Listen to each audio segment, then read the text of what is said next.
kabar saudara semua? Senang berjumpa kembali dengan Anda. Oke, kali ini kita akan membahas jalur starter dan jalur pengisian untuk Vario 150. Dan di sini ada suatu motor Vario 150 yang starternya itu tidak menyala dan jalur pengisiannya itu bermasalah, jadi akinya cepat tekor dan tidak bisa di starter. Dan di sini nanti kita akan bahas untuk jalur-jalurnya, dan oke, kita bahas satu persatu. Oke, jadi untuk Vario 150 ini hampir banyak persamaannya untuk jalur starternya, yaitu dengan motor jenis ESP lainnya yang berkode ESP, berarti itu menggunakan starter ACG ya. Alternatif current generator, berarti dia tidak menggunakan dinamo starter, dia menggunakan spool untuk menggerakkan magnet dan memutar mesin. Dan jika kita memeriksa bagian starternya yang tidak menyala, kita harus mengetahui dulu rangkaiannya, yaitu rangkaiannya dimulai dari aki di sini, lalu ke sini ya. Di sini ada bending starter ataupun relay starter. Nah, dari relay starter ini pasti dia menuju ke sini ya, ke kotak ACG-nya di sini, ke kotak ACG yang sejenis ECU di sini. Oke, kita lihat. Dan setelah itu dia berlanjut ke bagian spool di bagian blok magnet sebelah kanan di sini. Jadi cukup simpel. Oke, untuk pemeriksaannya yang pertama yaitu akinya itu harus diperiksa dulu, harus dalam kondisi prima. Dan yang kedua, cek sikring di sini jangan sampai ada yang putus. Dan selanjutnya jika ini sikring dan aki sudah normal, kita tes untuk nyalakan kunci kontak.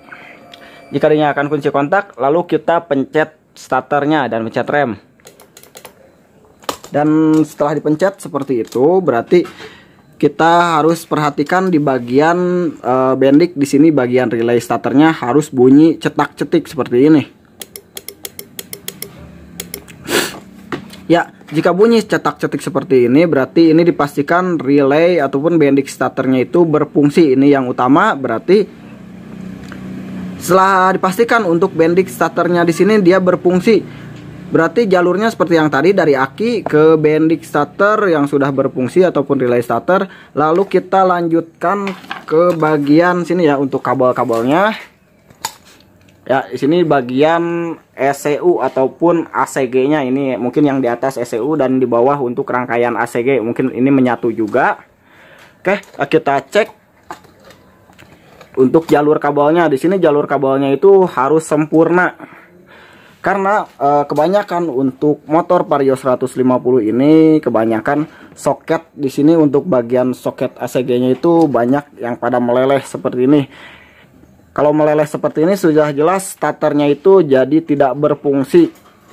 Jadi kalau soketnya meleleh seperti ini bisa diperbaiki dengan cara mengganti soketnya ataupun diakali dengan cara dibersihkan dulu lalu dicepit-cepitkan lagi agar dia mau menempel lagi ke sana. Oke, untuk penyebab soket ini kebanyakan yang meleleh yaitu karena ini di dekat roda depan ya, dekat roda depan.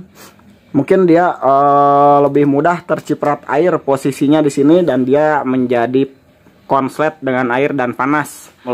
Dan jika soketnya meleleh seperti ini, maka starternya sudah jelas tidak akan menyala, tidak akan hidup untuk starternya, dan jalur pengisiannya pun nanti akan kacau. Pokoknya pas dihidupkan akinya itu tidak mengisi. Jadi akinya itu kalau sudah dicas tekor lagi, dicas tekor lagi, berarti ini jalur pengisiannya bermasalah juga. Karena untuk motor yang sejenis ESP ini ataupun yang jenis starter ACG, dia pengisian itu menyatu ya dengan starter. Jadi pas pada saat mesin dihidupkan, untuk spool itu mendorong magnet, lalu dia menjadi memutar mesin dan mesinnya hidup. Dan setelah mesinnya hidup, maka di situ magnet itu berbalik posisi, magnet di situ, dan spool mengeluarkan arus listrik yang mengalir ke sini yang nantinya akan mencharger aki ataupun mengecas aki. Oke, seperti itu. Jadi untuk ini sementara kita akali dulu karena soketnya belum ada. Nanti kita akan tes lagi ini bisa hidup normal lagi ataupun tidak. Jadi ini soketnya yang sudah dirapihkan dan kita tes untuk nyalakan.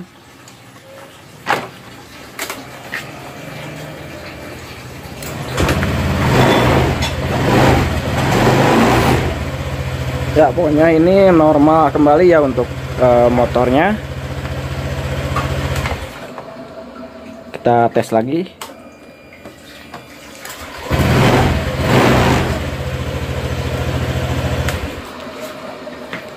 Jadi mungkin yang saya jelaskan di sini ini hanya untuk soketnya di sini, dan untuk warna kabelnya silahkan dilihat merah biru, merah putih, dan merah kuning. Dan mungkin di sini ada merah kuning dan warna hijau yang sebelah sana. Pokoknya dari sini jika di sini tidak soketnya meleleh, silahkan dicek ke bagian sepul ke sini kabelnya jika ada yang meleleh ataupun putus. Pokoknya di dalam sini adalah kabelnya, tetapi kebanyakan permasalahannya yaitu pada soket di sini. Dan oke, mudah-mudahan bisa dipahami dan mudah-mudahan bermanfaat. Oke, jadi untuk tips dan triknya yaitu yang seperti tadi, dan oke, mudah-mudahan bisa dipahami dan mudah-mudahan bermanfaat. Untuk trik-trik ngaco lainnya dan video selanjutnya silahkan klik subscribe ya, dan nyalakan notifikasinya. Sampai jumpa tahun depan.